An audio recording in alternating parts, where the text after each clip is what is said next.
Well, before we jump there, I wanted to make some comments about my NeuroQuant.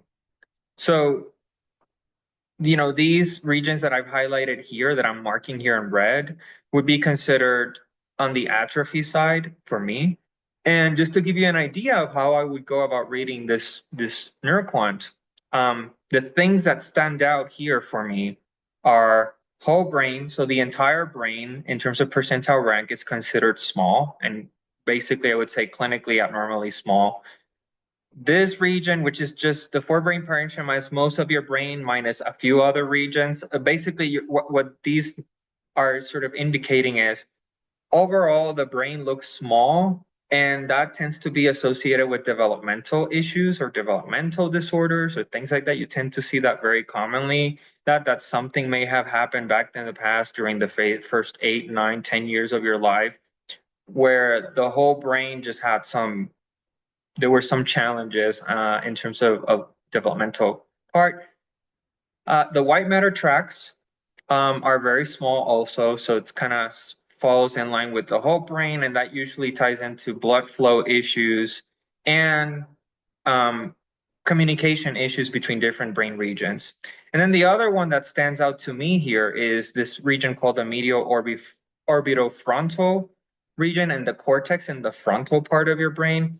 And the reason it stands out to me is because this is a region that's often associated with things like social cognition, personality, impulsivity.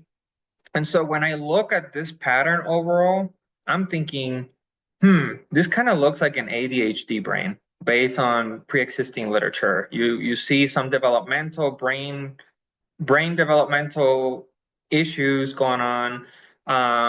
There might be inefficiency communicating with different brain regions, and then some regions that are really important for impulsivity, inhibition, personality, emotion regulation. So it's not, I'm not saying this is the profile of an ADHD person. It's just one way to see something that kind of gets me thinking along those lines. So just giving that as an example.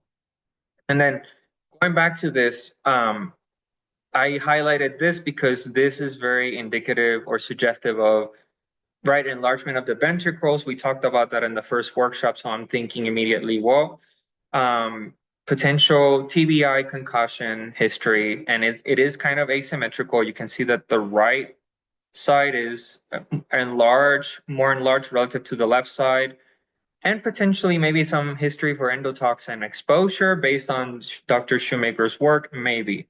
But those are the things that I'm thinking about in that context.